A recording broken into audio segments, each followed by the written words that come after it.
네, 안녕하세요. 반갑습니다. 운동하셨나요?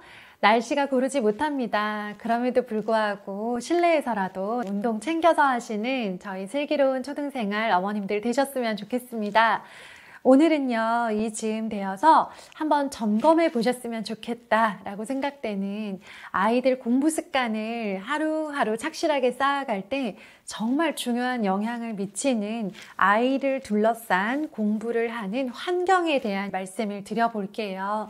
이 환경이라고 하는 것에는요, 정말 다양한 것들이 영향을 미치고 작용하고 있기 때문에 디테일한 부분들에 신경을 써줄수록 우리 아이가 들인 노력에 비해서 더 빠르게 공부 습관을 잡아가게 될 가능성이 높아집니다. 자, 그러면 첫 번째 이야기부터 시작을 해보겠습니다. 공부 환경을 만들어 주실 때요, 가장 중요한 것은 아이가 원하지 않는데 아이를 혼자 있는 곳, 외로운 곳으로 보내지 않으셨으면 좋겠다는 겁니다. 아이들은 기본적으로는 공부를 왜 해야 되는지 모르고 공부를 열심히 하고 싶다, 잘하고 싶다라는 생각이 없잖아요. 그런 아이한테 너는 공부를 잘해야 돼, 넌 많이 해야 돼, 열심히 해야 돼, 아이에게 공부를 강요하는, 말은 하지 않았지만 그런 느낌을 갖게 만드는 대표적인 실수가 바로 아이에게 정말 좋은 책상을 사주고 좋은 많은 책들을 딱 세팅을 해준 상태에서 너무 많은 것을 제공한 후에 무조건 열심히 해라고 강요하는 상황입니다. 자, 시작은요, 절대 책상이 아니에요. 우리 부모님들 초등, 중학년, 고학년 정도 되면 아마 이런 경험들이 있으실 텐데, 아이가 초등학교 입학하면 책상이 당장 필요한 줄 알고 좀 무리해서라도 좋은 책상, 유행하는 책상, 그리고 아이의 공부방 만들어 주려고 굉장히 노력하시잖아요. 그랬는데 아이는 그 책상에 가지 않고, 그랬는데 아이는 자기 방에 있지 않고 이게 무슨 영혼처럼 막 거실을 계속 떠돌죠. 왜냐? 엄마가 거실에 있으니까 그래요. 아이들은 엄마랑 떨어지기 싫어요. 떨어지기도 싫고 공부하기도 싫어요.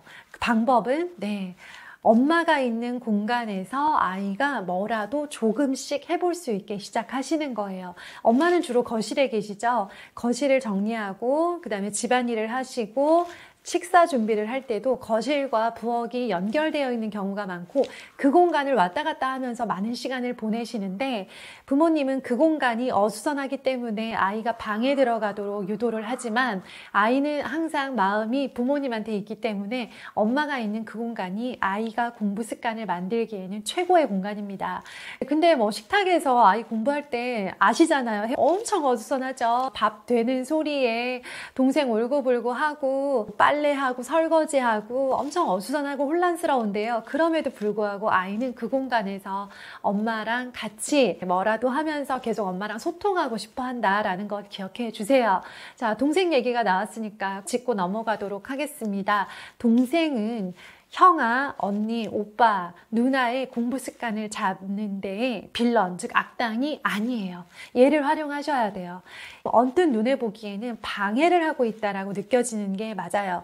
얘 때문에 큰애가 집중을 못하고 공부를 원래 열심히 할 수 있는 아이인데 자꾸 산만해진다, 덩달아 놀려고 한다, 돌아다닌다, 집중을 못한다 하면서 당장 눈에 보이는 그런 안 좋은 점들이 부각되기 마련인데요. 이 아이는 사실 큰아이의 집중력을 키우는데 굉장히 도움이 되는 존재입니다.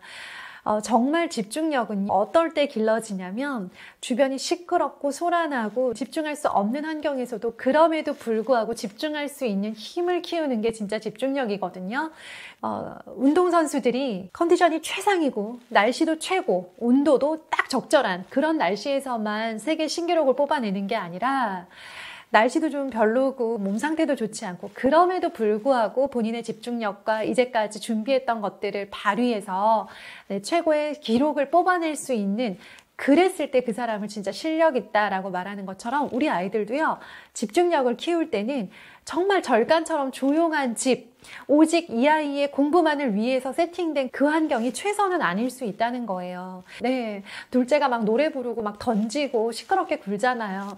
그럼에도 불구하고 공부 습관을 잡아가는 큰아이를 더 많이 칭찬해 주시고요. 네, 작은아이 너무 뭐라고 하지 마시고, 작은아이 때문에 방해될까 봐 큰아이를 혼자 방 안에다가 원치 않는데 가둬버리는 일이 없었으면 좋겠어요. 그 아이는 외롭습니다.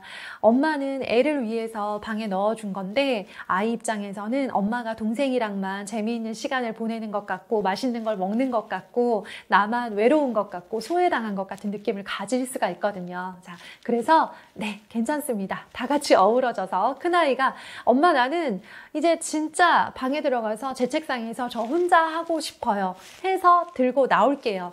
한 다음에 검사 맡으러 올게요 라고 먼저 말을 할 때까지는 네, 다 같이 간다라는 거 기억해 주세요. 자, 그러면 이제 우리 아이가 본인이 원해서 엄마 저 이제 제 방이 필요하고 제 책상에서 공부를 하고 싶어요 라고 할 때는 대부분 초등 3, 4학년 정도 시기예요. 아이에 따라서 빠르거나 늦을 수 있습니다.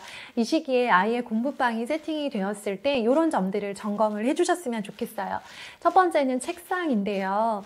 뭐 비싼 것도 좋고 요즘 최신 여러 가지 기능을 가진 것들도 많더라고요. 그런데 가격이 중요한 게 아니고요. 어떤 재질로 만들어졌느냐도 중요한 게 아니고요. 아이의 책상에 딱 앉아 보셨을 때 눈에 거슬리는 게 없는가, 자꾸 아이의 시선을 빼앗아서 집중력을 흐트리는 게 없는가를 점검하시는 게 훨씬 더 중요해요. 책상 중에는 전면에 책을 빽혹히 꽂아놓고 연필꽂이와 온갖 잡동사니들이 아이 눈앞에 세팅되도록 되어 있는 책상들이 있어요. 이것들은 바로바로 뽑아서 쓰기는 좋지만 상대적으로 아이가 공부를 하다가 자꾸 눈앞의 것들에 시선을 빼앗기기가 쉽고요. 지금 하고 있는 것이 있음에도 불구하고 다음번에 풀어야 되는 문제집이나 읽고 싶은데 못 읽고 있는 만화책이 있다면 그곳에서 많이 집중력을 잃어버리는 경우들이 있어서요. 선택할 수 있다면 책상을 바꾸거나 새로 들여줄 예정이라면 전면에 책이 있기보다는 옆면이나 이쪽 오른쪽쯤에 책장이 놓여져 있어서 아이가 공부를 하다가 눈을 들었을 때 뭔가 자꾸 시선을 뺏는 것이 없도록 세팅해 주시는 것이 훨씬 좋습니다.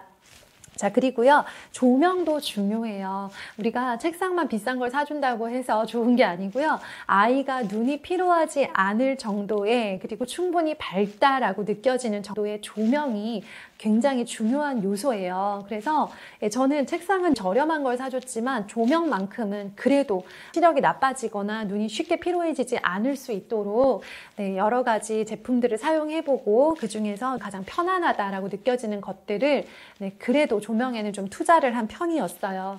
그 다음에 또 아이의 집중력을 좌우하는 아주 중요한 포인트가 온도입니다. 아이가 공부를 하는데 집중하는데 최고의 환경 중에 한 가지는요, 약간 선선한 온도예요. 그러니까 아이가 느끼기에 막 춥다 이 정도는 아니고요. 덥다라고 느끼면 집중력에 해가 됩니다. 덥다라는 건 다른 말로 아이 입장에서는 답답하다. 네, 그리고 편안하지 않다. 그리고 졸리기가 쉽고 졸릴 경우 대부분 아이들 책상 옆에 침대가 있는 경우가 많아서요. 네, 잠깐 하다가 눕고 싶고 네, 물 마시러 돌아다니고 냉수 찾고 하는 아이들 보면요. 방이 좀 더운 경우들이 있어요. 그래서 약간 선선한 온도, 우리 아이가 답답하지 않게 느끼는 그 온도를 찾아보시는 것도 추천을 드립니다. 자, 그리고 아이들 의자도 신경 많이 쓰시죠. 어느 정도는 네, 딱딱함을 가지고 있는 의자, 바른 자세를 가지고 공부할 수 있도록 그렇게 유도해주는 그런 의자들을 활용하시면 좋겠습니다. 자, 그리고 아이가 공부할 때 물 마시러 자꾸 돌아다니는 경우 있어요. 물 정도는 책상에 두고 필요할 때 수시로 마시는 건 괜찮지만 공부를 혼자 하게 유도하기 위해서 너무 무리하게 간식을 쌓아두고 그러지 않았으면 좋겠어요. 그래서 얼른 끝나고 나와, 엄마가 간식 준비해 놓을게 라고 해서 아이가 10분이든 20분이든 혼자 들어가서 공부하고 나왔을 때 좀 편안하고 즐거운 보상이 기다리고 있을 수 있도록 하시면 좋겠어요. 자, 그리고 거실에서 처음에 공부 습관을 잡아가시거나 아이 혼자 처음에 공부방에서 공부하는 걸 힘들어할 때는 음악의 힘을 빌리시는 것도 좋습니다. 음악이라고 해서 최신 유행하는 아이돌의 가사가 있는 음악들, 노래들 이런 것들을 틀지 마시고요. 잔잔한 카페에 갔을 때 편안한 느낌의 흘러나오는 음악들 있잖아요. 뭐 재즈나 클래식, 경음악 같은 거 말하는데요. 이런 것들을 들릴 듯 말 듯 작게 틀어놓으시면요. 아이들이 신기하게도 그 분위기, 차분해지고 집중되는 분위기에 힘을 얻더라고요. 그래서 초반에는 음악을 활용하시는 것도 추천을 드립니다. 자, 그리고요. 부모님이 관심을 써주면 조금 더 디테일하게 아이를 도와줄 수 있는 것들이 있다라고 한다면요. 사실은 이게 전 가장 중요하다고 생각하고요. 아무리 좋은 조명을 사주고 아무리 적정 온도를 만들어줬다 하더라도요. 이게 되어 있지 않다 할 때는 아이의 공부 습관이 잡히는데 굉장히 많은 수고가 들고 오랜 시간이 걸릴 거예요. 뭐냐 하면 바로 아이가 부모님을 의식하고 있는 중이라는 사실을 부모님이 의식하셔야 돼요. 아이들은요, 아까 말씀드렸듯이 공부를 하고 싶지 않고 왜 해야 되는지 몰라요. 그런 상태에서 부모님이 하라고 하니까 시작하지만 여전히 마음은 열리지 않고 빨리 그만두고 싶은 마음밖에 없어요. 잘하고 싶기보다는 빨리 끝내고 싶은 거예요. 자, 공부에 그렇게까지 집중할 수 있는 아이들이 있을까요? 잘 없습니다. 자, 그 시기 아이들이 가장 많이 의식하는 존재는 바로 부모님이에요. 내가 지금 싫어하는 공부를 하고 있는 동안 엄마는 뭐 하고 있을까? 아빠는 뭐 하고 있을까? 안 보는 것 같은데요. 다 보면서 그들의 행동을 판단하고 따라가는 경우도 생기죠. 자, 그래서 제안드리고 싶은 것은 아이가 느끼기에 엄마, 아빠도 뭔가 본인들을 위해서 본인들이 좋아하거나 잘하고 싶어하는 것들을 위해서 이 시간에 노력하고 있구나라는 점들을 보여주시는 거예요. 그게 뭐가 됐든 상관없어요. 반드시 무슨 자격증 공부를 하고 시험 준비를 하고 책을 읽거나 글을 쓰지 않아도 괜찮아요. 하지만 지금 내가 하고 있는 이것이 무엇을 위해서 어떤 노력을 하고 있는 건지 아이들이 알 수 있도록 설명을 해주시면 좋겠어요. 예를 들면 엄마는 이번에 더 맛있는 요리를 만들고 싶어서 지금 요리 레시피를 찾아보고 있는 중이야. 혹은 요리책을 찾아서 우리 맛있는 거 해먹을 만한 거 고르고 있는 중이야 하면서 엄마가 내 성장을 위해서 노력하고 있고 엄마 나름의 것들을 하고 있음을 보여주세요. 책을 읽으시는 분들은요. 아이가 공부할 때 옆에서 아이를 감시하듯 딱 붙어서 아이의 손가락 글씨 하나하나를 감시하기보다는 부모님께서 읽고 계시는 그 책에 집중하는 모습을 보여주시는 게 아이가 본인의 공부에 집중할 수 있는데 훨씬 큰 도움이 됩니다. 자, 물론 직장에 다니시는 경우는 어쩔 수 없이 직장을 마치고 돌아와서 저녁을 먹고 그때 공부를 시작하려고 하니 같이 무언가를 한다기보다는 아이를 점검하고 검사하고 채점을 하는 식의 그런 지치는 그런 루틴들을 이어갈 수밖에 없는데요. 30분을 같이 보낼 수 있다라고 한다면 30분 내내 아이를 검사하고 혼내고 채점하는 걸로 끝내지 마시고요. 점검은 최대한 빠르게 끝내고 나머지 시간 동안에 아이가 엄마가 피드백 해준 거에 따라서 다시 틀린 문제를 풀거나 외워야 되는 단어를 외우고 할 때 그 옆에서 부모님께서 읽고 싶은 책, 그 다음에 한번 끄적여 보고 싶었던 글들을 그 시간에 시도를 하는 모습을 보여주시면서 뭔가를 다 같이 앉아서 열심히 하는 시간이구나. 나도 열심히 해봐야지. 그리고 그 시간에 들려오는 음악과 그렇게 열심히 한 것들이 끝나고 났을 때 다 같이 먹는 간식, 이러한 공부에 대한 기분 좋은 감정을 느낄 수 있었으면 좋겠어요.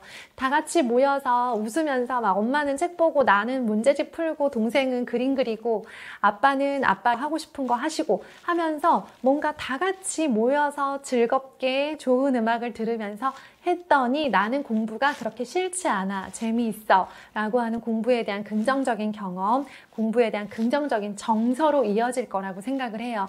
그래서 우리 부모님들이 만들어 주시는 공부 환경은 너무나 중요하고요. 그것들의 영향에 따라 순공 시간이라고 하죠. 순수하게 혼자 공부한 시간, 순공 시간을 늘려가기 시작을 할 거예요. 그때까지는 몇 년이 됐든 간에 부모님께서 그 시간에 집중해서 하루 10분이든 30분이든 함께 모여 즐겁게 공부하는 시간을 만들어 주셨으면 좋겠습니다. 우리 부모님들 오늘 아이 책상 그리고 우리 집 식탁 공부 분위기, 공부 환경 점검해 보시고요. 네, 점검하시다가 조금 궁금하시거나 걱정스러운 부분, 그리고 갈등되는 상황 댓글로 남겨주시면 답변 드리도록 하겠습니다. 운동, 독서, 칭찬 많이 하시고요. 좋은 하루 되세요. 감사합니다.